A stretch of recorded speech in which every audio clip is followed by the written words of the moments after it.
And on HerLens, big women, they do things. Great. Last week, Buki was in Kano. This week, my ladies they're up, they're working. And also why I wonder why we can't get women in politics. We don't see representation, because one thing that Nigerian women will do, one thing that women all of the world will do, period, is achieve. They are hard workers. They go over and beyond to make changes, to be policymakers, to be nation builders. I mean, a woman that what?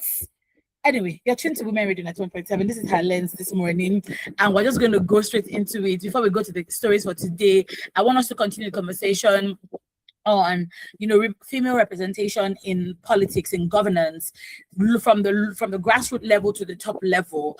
And thankfully, Buki is here with us, nation builder, policy maker. She's here. Everything, name it, she's here.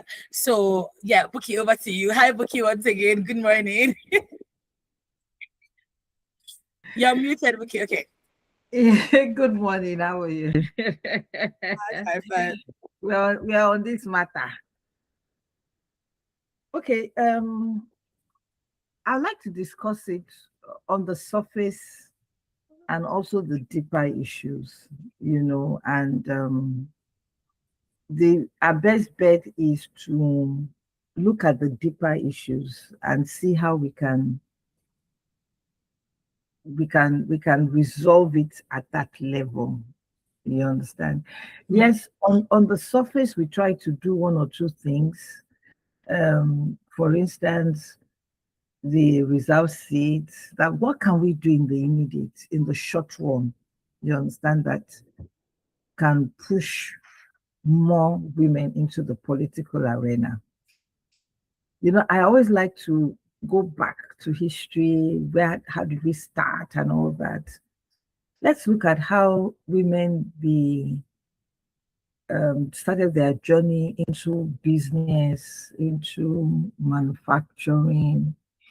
Now we have, I think out of the banks, I think about 11 of them have women as MDs. In other parastatals, women are MDs. I think I remember, what's the name of this? There are many, Google, I think Microsoft, Coca-Cola, globally around the world. And if you even look at the SMEs as well, I mean, women are dominating that space. At least I think it's about maybe close to about 48%, dominating that space, and they are doing so well. How did this start? Years back, you don't see such things. Women fought their way through. Men also helped in terms of their fathers, told them that you can become whatever you want to become, and they made sure that they went through, the educational system. And even they themselves, made it a priority that this is what I want to do. And they pushed their way through. Hear me, they pushed their way through. Were there barriers? There were barriers, but they pushed their way through. They were able to get all what they want in terms of capacity, networking, leverages, proving themselves, At least for me, I got to a point in my career, in my banking career years ago, that I was the only female that was the MD of a subsidiary. I was the only female. I was the youngest, So when all the MDs of the subsidiaries, when they are sitting, I'm the only woman. I am the youngest, And at times I tried to find out, so how did I get here? And I found out that it was sheer competence and God's favor. I will always link it back to God, even if you are doing so well and there's no God factor in it, But then even with God factor, God also understands excellence, productivity. Absolutely. You understand? He doesn't work with lazy people. Look at the people he brought in as disciples. All of them were not lazy. They had businesses. You understand? So let's get that clear. Yeah, so With all this, how come we have not been able to dominate the same way we have dominated religion, family, media, right? Business, education. How come we have not been able, even when you talk about government, look at most of the parastatals. You understand? You see women head this section, head this, head that, head that, head that. How come when it comes to politics, we have not been able to gain that? Right now. Are we going to gain it? Yes, we will. But we'll have to fight our way through it. So are women ready to fight their way through it? When I say fight, strategically, politically, socially, all everything we have, all our barrel, all our machine gun, you understand? We just have to. And then, of course, the deeper issues I was also talking of is, people believe, I don't know where they got that from, maybe because of where we're coming from, our history as Africans, when you look at the council of traditional council and all that, maybe you see one woman, they will call that woman women leader. You understand? And then maybe if you see two, you see one yellow day, Yeah. the yellow day, you understand the hand. So it's probably one woman, one strong woman, or maybe two, but normally it's always one yellow day, and all that and all that. And I'm sure that also cuts across, our religion. And I'm trying to paint a picture so that we will know how to fight this battle and come up with a strategy, for it. I'm talking about African context, I'm talking about Nigerian context. So all along, we've had this issue of men are the ones who promulgate rules and laws. You understand? When that woman has to be very strong, that will be able to stand her ground. It's not a lily liver, whatever, that sorrow, and all that and all that.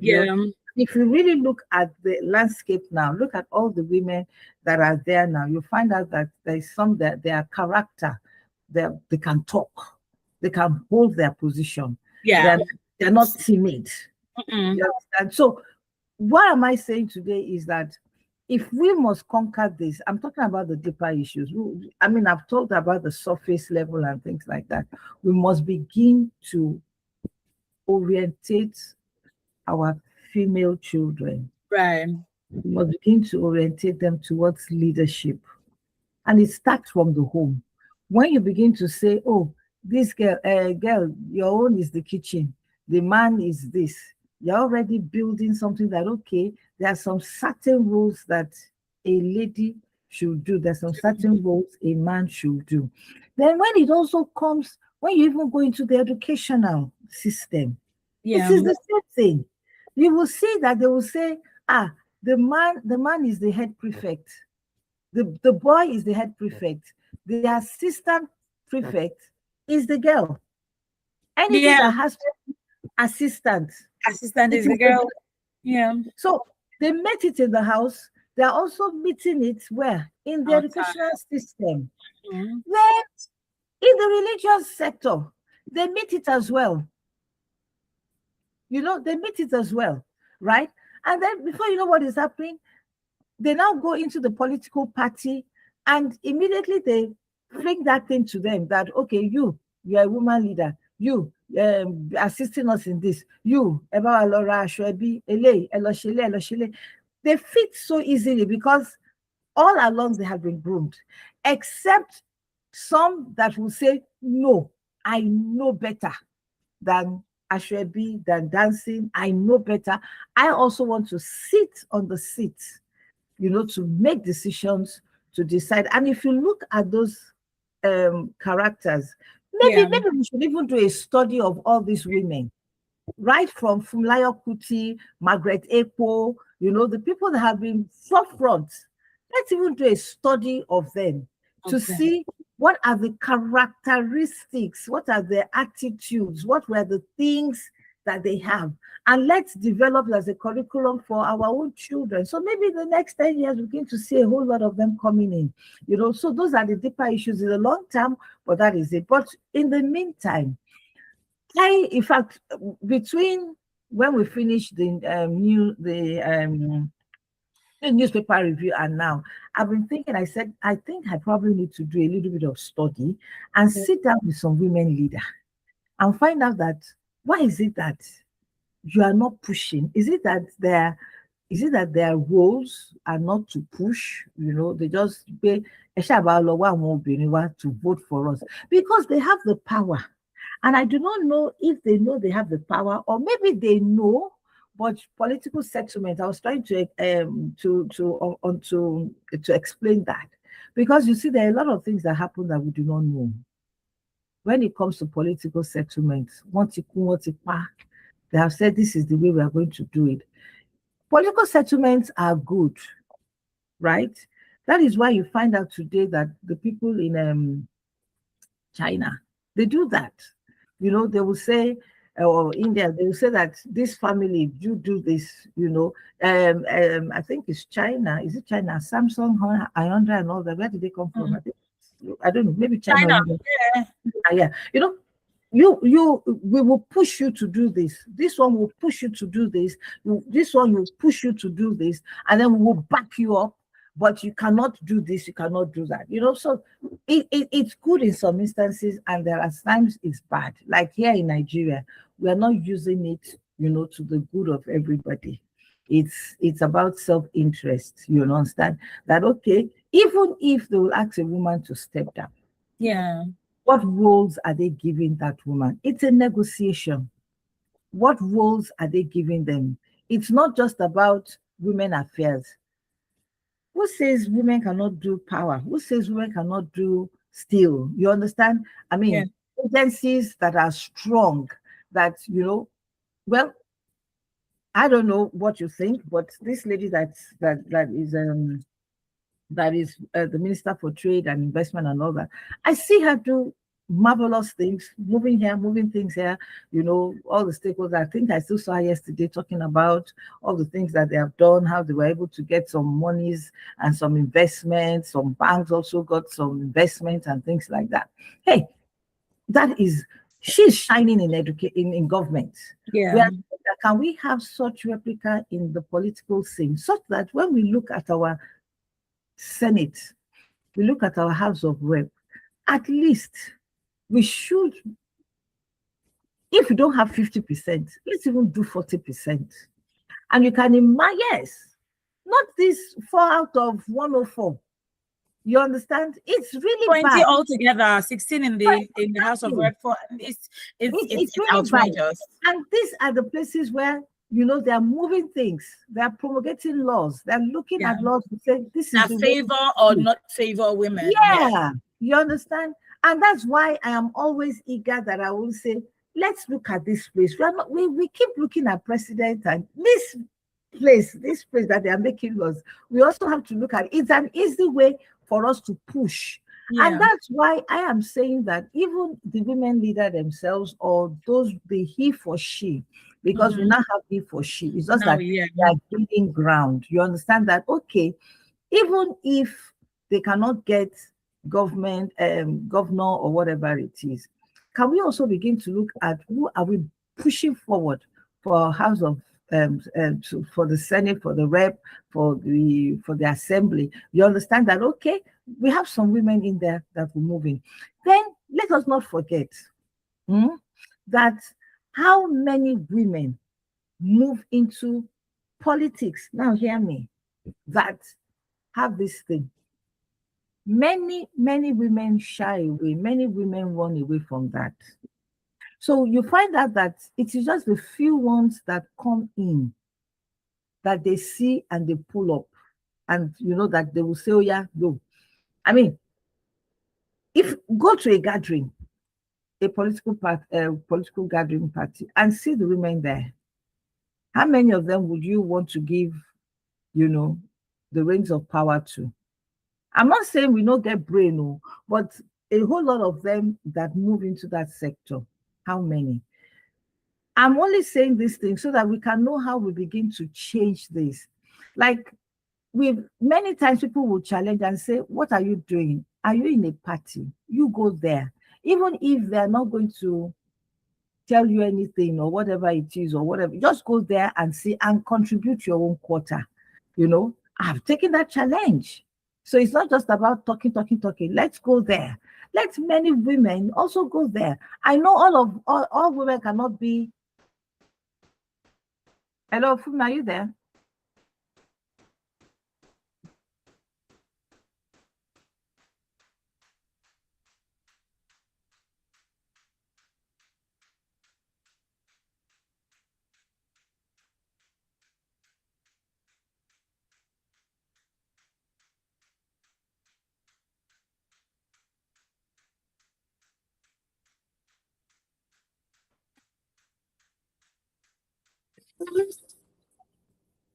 Hello, Fuma, are you there?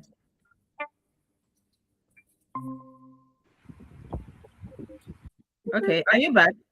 Yes, yes, yes. My No, it's okay. So I was saying that not everybody will go into political, you know, environment. Not everybody. I will say the whole 100 million adults or whatever it is should go in there. Mhm. I'm not saying that, but a critical mass can go in there. Another thing that we also need to look at is that even from the political parties, I talked this morning about ideology. How many of them have that ideology that women must be pushed forward? At the political party, when they are settling things, they can actually say that, you know what, out of all the number of seats to be elected for, this percentage we must push women. Mhm. They should also tell men to step down when you know a woman is capable of doing the job. Absolutely.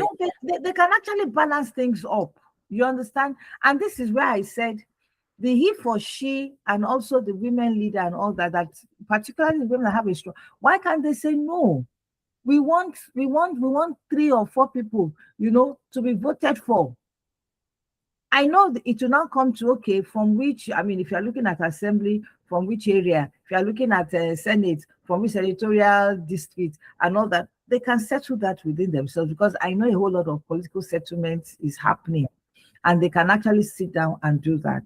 So that at the end of the day, over time, this patriarchal system that we have brought into the politics will begin to shift, just as it has shifted in the business world, education, family, religion. It has shifted. You understand? It has really shifted in those ways. The only place where it has not shifted is politics. And we understand, because that is where the power is. That is Is. where the power is. So the men do not want the women to get there, to get the power. But where are the places where we can begin to move in? When they say moving strategically, and these are the places now. The House of Assembly, Rep, Senate, begin to move in there, and we have Yeah. to fight our way through it. Honestly, love does not win election. I think I've forgotten the lady who wrote that book, and she came up with her own journey.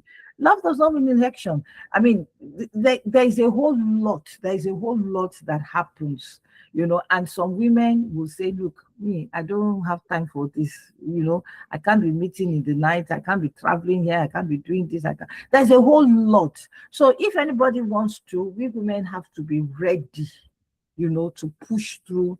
And I know there are some women that are ready. I mean, if you sit down with Natasha or sit down with others, they will tell you their own journey, all the things that they had to do. Yes, some of them fought, and at the end of the day, they paid the price, and at the end of the day, they still told them to step down, and some of them have that liver, to go to the polls and pay and vie, primary elections and things like that. But do you know what? Women did not vote for them. Hmm. Abby, the delegates, are they only men? They are Mm-mm. women, Yeah, but they women. did not vote for the agenda. So, in as much as we are also saying that this is what we women should do, We should also say that women, there's some things that we are not doing. We should begin to look for that. I look forward to the time that once a woman candidate is up and she's good and we know she's credible and she's standing with somebody who has been there, I think women should just go ahead and vote for the agenda, provided the person is capable, because we do not want somebody to go there and mess us up. We want somebody who can do the job. But Absolutely. really, if you really look at it, a lot of women that are coming up, you understand, they are credible people. They are credible people. They can actually do the job. For them to say, I want to vie for this, that inside them, they know, that they can do it. And don't, you will see a whole lot of women coming up. We are not deterred by the fact that the list, you're talking about the list of the list that you showed, the senatorial aspirants. You understand? We were talking behind the scene that there is no woman. You understand? There is no woman.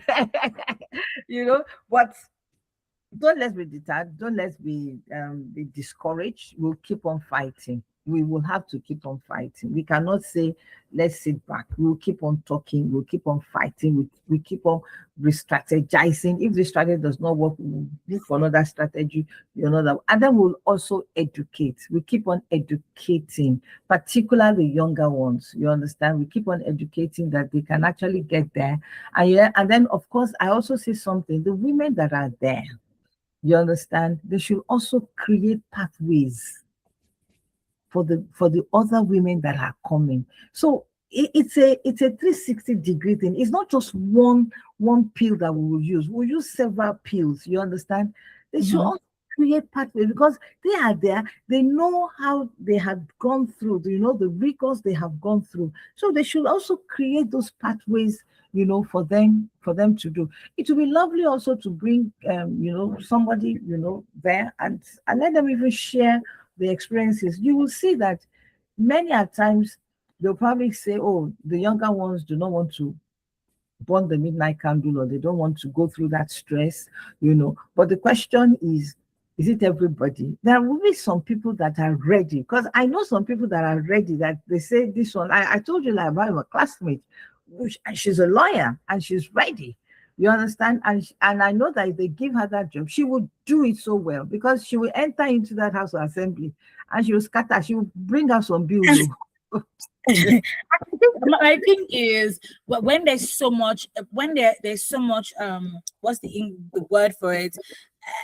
Demand that, the women, like I've already said, women that go into power and whatever they are contesting for, they have to be good women.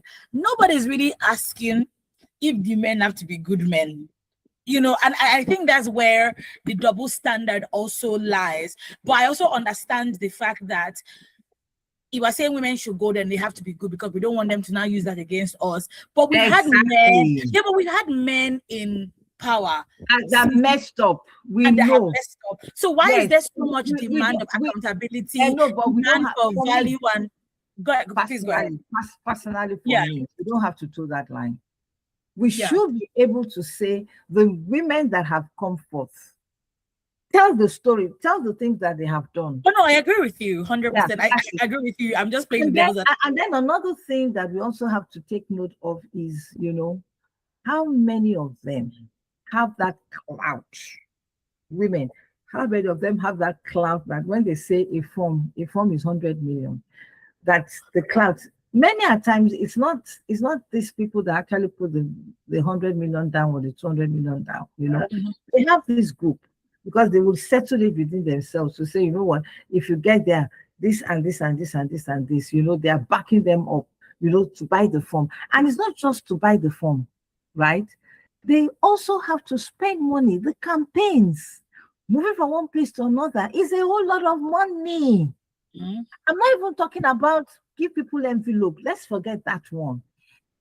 they have to hire loudspeaker, vehicle, moving from one place to another place. They print banners, they print handbills, you understand? And then when they are moving, they come from one place to another place, hotel, logistics. So by the time you even put those formal things on, it's a lot of money.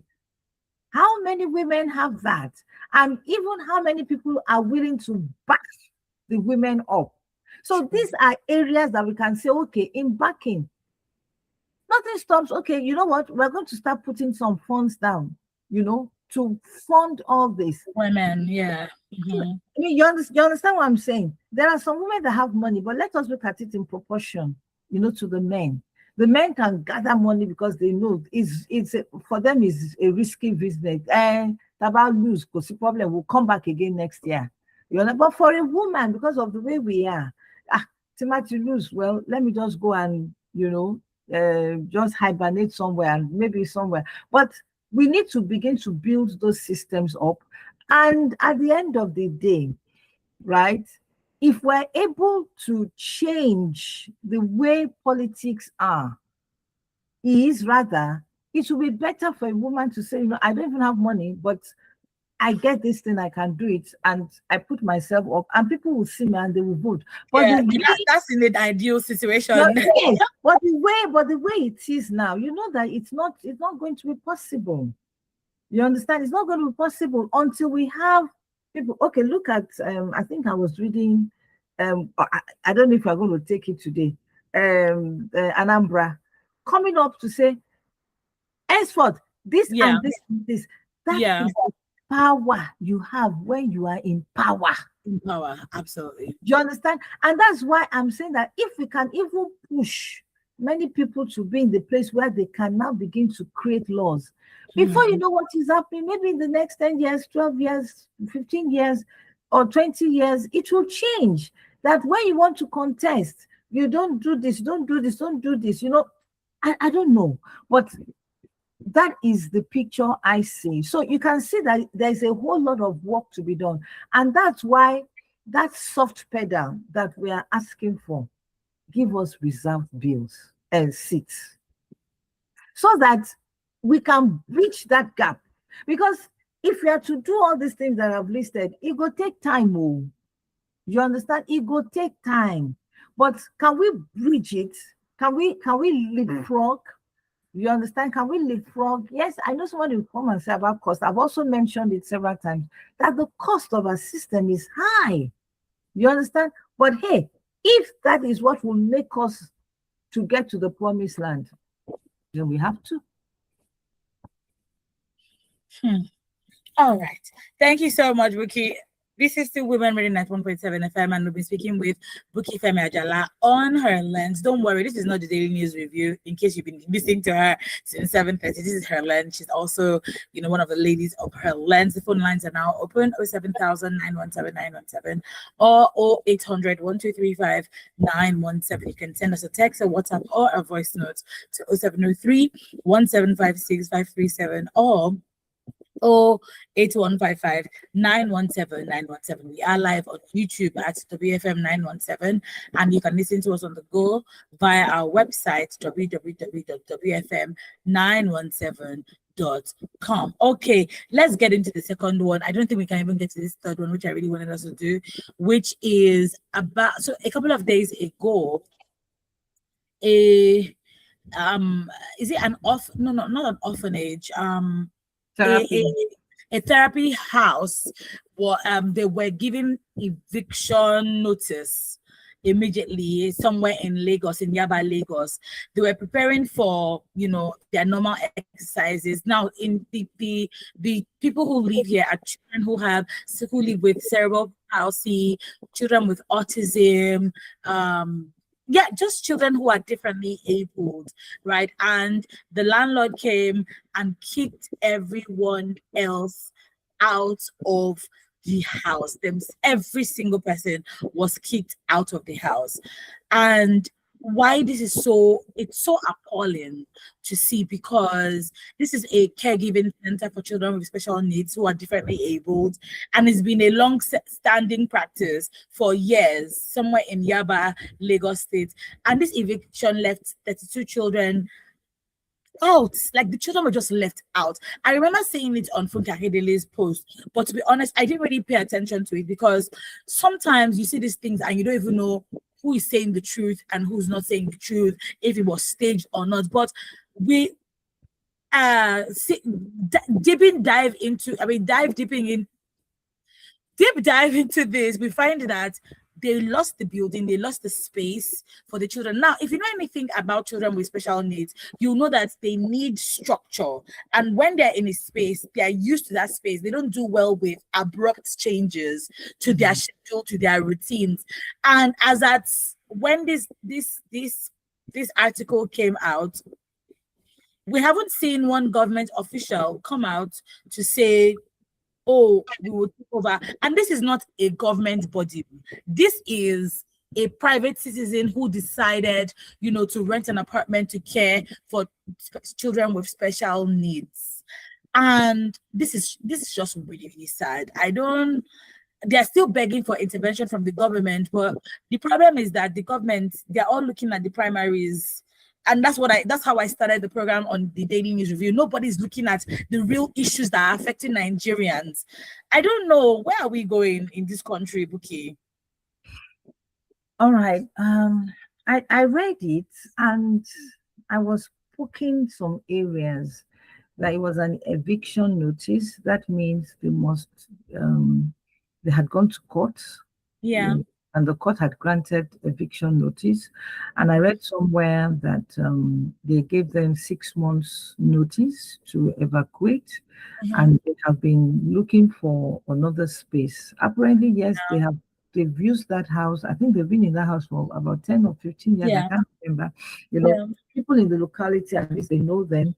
And it tells me something that it's government approved. That is, they have the proper license to have that home, for cerebral palsy and autism, children. And it's a good one that they are doing. And I am trying to find out why the government not do what they need to do. We're talking about doing things right. Yes, until we understand the play of the matter, they rented it, and then maybe the owner of the house wants to demolish it. I don't know, because we didn't get that information. Wants to demolish it, and now a lot of people, they pull down houses and they build beautiful houses, and it's in Yaba, and I understand it's still a bungalow. I think it's a 2-bedroom bungalow or something ahead. So possibly the person who owns the land says, you know what? I need my space. You people get out. I've given you 6 months notice, and blah, blah, blah.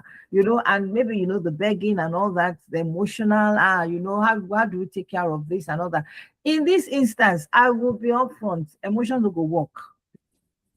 Emotions no go work. They have given them 6 months, right? I will have expected at that time, because they also mentioned that government agencies come in there, to interact with the children and things like that. So that means they have a synergy with the government. Yeah. Rather, now they have waited till the last day. And when there's eviction, is that once the court says get out, you understand, and you refuse to get out, the next thing is that they're going to bring people to bundle them out. Yeah. However, because it is legal for them to evict, but this is where human sense, the people who went there to evict, I don't know how they did it, but they ought to have been careful to bring those children out. And then, like I said, I'm only talking because based on what I read, that what is the right thing to do. For those who went to evict, that yes, they have a court order to evict, right? There are better ways of you doing this thing rather than just disturbing the peace of the whole place, traumatizing the children. I mean, the people who need wheelchairs, there are no wheelchairs, you had to drive them away. And, a whole lot of drama around that time. I think that was very wrong. I think that was very, very wrong. They could have said, you know what, please, we are giving you 1 day, evacuate these children. And then for the owner, like I said, I'm only talking based on what I have read. I believe that they would, over the days to come, they would, I'm sure some investigative journalism will begin to talk and things like that. For the owner, they gave you 6 months. You didn't have money because I read it that they were trying to gather money and things like that. I think as at that time, like was it the Ikorodu people, Ikorodu boys or something like that, they evicted them, they needed money, and they came on social media and they raised money. You understand that? I mean, to get that place, because what they need now is shelter. And I know that if they had come on social media, you understand, to say, we have this 6 months, whatever, we need money and blah, blah, blah. I want to believe that some meaningful Nigerians will have stood up. Now, you mentioned Akindele. I would expect her. All what these people need now is an apartment to stay in. And it's not a rented. It should be paid for. Because it seems it's legal. They are not doing this illegally. And what they are doing is needed, is needed, because nobody is caring for these people. And they are there to care for these special needs. They are citizens. They have rights. Right? So I would expect that people like her should gather money together and either buy or build. Government cannot do everything. That is why God has given some people the wherewithal. You understand? That they should contribute to this. So because she has spoken to it, and that's why I'm referring to her. I don't know how you understand her, but I'm sure that some people that know her will tell her she can gather all the big people. Because it's not just in the Nollywood, whatever, business people as well, community people as well that have the means. They can come together and build a house or buy a house, or even that same building. I'm sure it is the owner that says, I need this place. They can buy the land. You understand? And not put these children in this state that they are. Now, some of them that have parents, they are back at home. Who is caring for them? How many parents know how to care for a cerebral palsy patient or autism or whatever it is? They have rights. So this is where I also expect, because you mentioned it, that no government, Oga Sanwo-Olu is he busy? Even if he's busy, we have a commissioner. Is not available for anybody. Okay, even if he's busy, we have commissioner. Are you telling me that the commissioner in charge of this, that should be social welfare or women affairs or whatever it is not aware of this? What has she done? Okay, they are still passing papers. She can put a call through to Oga Sanwo-Olu. Oga Sanwo-Olu, come, this is the time that you need to talk. Yeah. Because some people will use this to score a good point. Yeah. You understand? I'm not saying they should package what I'm just saying solve this problem. What they need now is a place. And let them solve it. And it's not a place that is rented, because they don't have the means to be paying for rent every year. They need a permanent place, because what they are doing is legal. What they are doing is an assignment. They are helping the government, and they're helping parents. I think we have a call. Benjamin, Mrs. Oboli has been trying to call. Please pick Mrs. Oboli's call. I was expecting her to call. I just saw her message now. Mrs. Oboli, please try to call again. Yes, because I also want her to talk. Because government needs to know who is caring for them. They should even have special funds that if you want to have a center like this, these are the things we will give you. We will give you a space, and we'll be giving you subvention on a monthly basis. But rather, they're not looking at that. So it should be a fight we must fight. Mr. Bolly, please do well to call us back 07000 or 0800-1235-917. I'm so glad I quickly saw her message now. She sent me a personal message. Please pick Mr. Bolly's call. Hello, good morning. Thank you. Good morning once again. Sorry, Mrs. Oboli. They were sleeping in the studio. Benjamin, I'm going to drag you. It's full time now. I know you're in the studio, but somebody should be there. I'm so sorry.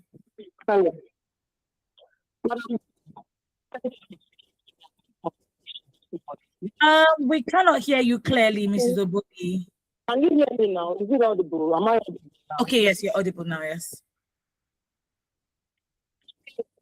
Round up. I just want to chime in. Although I was calling to the court discussion, but I want you to understand the plight of the average persons living with disability. For me, I think you have a show that you would tell people living with disabilities to call in and express the kind of frustration they feel with what obtained in Nigeria here. I tell you, on this case, you and Madam Buki are deliberating on. Yesterday, I was talking to somebody from Israel. When he saw this, he tagged me to a post to something that happened in Israel. There's a way they convey persons with disability from the scene of the war, you understand, of bombing, so that nothing happens to them. Not only do they give them shelter, but they are ranked as special persons, number one priority. That does not obtain here in Nigeria. Now, people let's go to what happened with this landlady or landlord that evicted this person. I understand the end Madam B is saying that you want to use your property, you've given them eviction notice and everything, understandable. But like she also rightly pointed out, the government has been coming there from time to time. And disability from a particular spot to another place, it's not easy. Let me take you memory back. I don't know if you've joined Women Radio, for me. We had a school where my special son was going to. When the change of government came and somebody came in, that school was shut down. But my cry made His Excellency, Babalaji Fashola, put David in Modupeto. And have access to radio the way I have access to it. So the social media space. If you know what people are passing through, what we are saying this morning, it cuts across, it goes beyond. Now, yesterday, running now. There's this vocational school they call the Farm Center for the Blind, where blind people go there to yeah. You know what people me? I came out to support the blind people then. And Last year, yeah. protesting. What? The then from Abuja and the humanitarian affairs minister that have been changed now. And the promise of that the school will be opened, including Babatunde DC, the DSS Oga. I am calling them this morning simply because I am not lying. It's not an allegation. For me, when we protested was 6 months when that school was shut down. I am telling you now that David's former school, SPC, has been shut down for 12 years till date. Now, the farm company of the blind when we went to protest has been shut down again. 3 years now, running. Are you telling me that the government is aware of the plight of persons with special needs? See, when we talk and we are waiting, it's not because I want to vent. And an injustice to another child is an injustice to my own child as well. Yeah. So I don't speak for David when I speak. I speak for every other person to use the property. Do you know how many times people have spaces to crowdfund for people living with disability? They don't get help. So sometimes when you say go on the social media space, it's not everybody that gets help. And when we came out to protest, we were seen all over. Channels and other stations came to cover it. And I also reported to Nigeria, to Women Radio then, when I was in that space. Other stations covered it, if you remember, for me. But where has it landed us till date? Now, those people that were in then, they have left power, they are brought in new persons. Who is the follow-up? Who is the backup story? Who is speaking for these people? This thing does not happen in other clients, where there are similar clients that are rooting out for persons with special needs. How come Nigeria? Why are we a weapon fashion against those who have special needs? So we are not joking. On a good day, the phone line and let persons with disabilities tell you the kind of injustice, the kind of cruelty they face in Nigeria. You will be alarmed at what you will hear. There's no time to talk this morning. Good morning, everyone.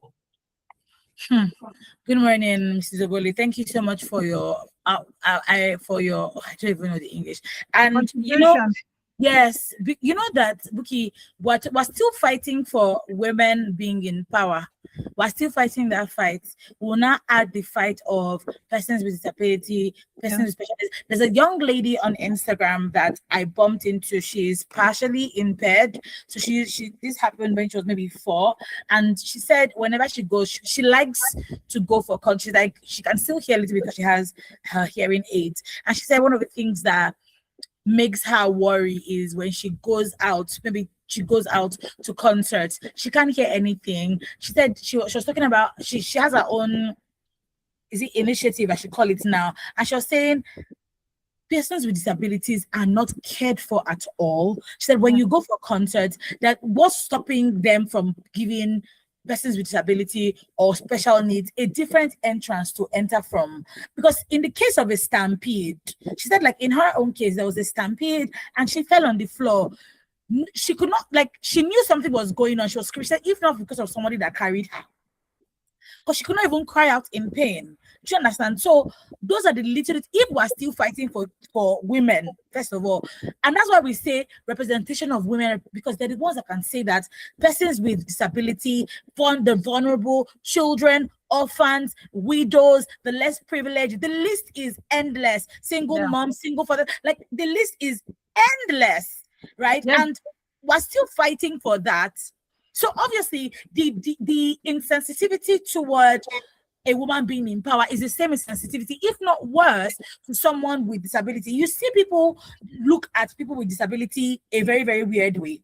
Like, sometimes it's almost like you can't see them. You're walking on the road and you see somebody who probably is using a wheelchair or using or is blind, and you don't pay them any mind because you have seen you in your mind they're invisible to you. I remember this case as Mrs. Oboli was talking, because last year she called us from the protest grounds and was like, they've closed the school until now, nothing has been done. It's like we just talk and talk and talk and talk, and the bodies that are meant to be hearing, they are hearing it, but they are acting like they're not here. I don't know. No, we will continue to talk, but we have to use the right strategy. I totally agree with what Mrs. Oboli has said. It is because we are not close to such people to know what they're going through. But it's very wrong. I mean, let's talk straight to the government. They should have special vote. Like I said, if once you go through the process and they have done the investigation and they see that you are good to go, they should have a special vote that, okay, we will do this. Why would they close the school, for goodness sake? Why?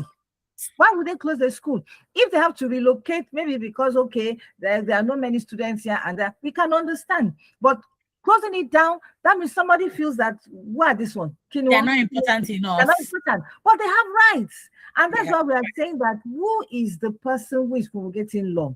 And then who is the person in charge? I called out the commissioner, even the local government. That place was in the local government. Why are we not calling them out? You understand? And then, of course, meaningful Nigerians. I will always talk about that. God has blessed some people that they can actually do these things, right? And then, of course, we need to talk. I remember I saw a foundation by Dr. Jacob Pele.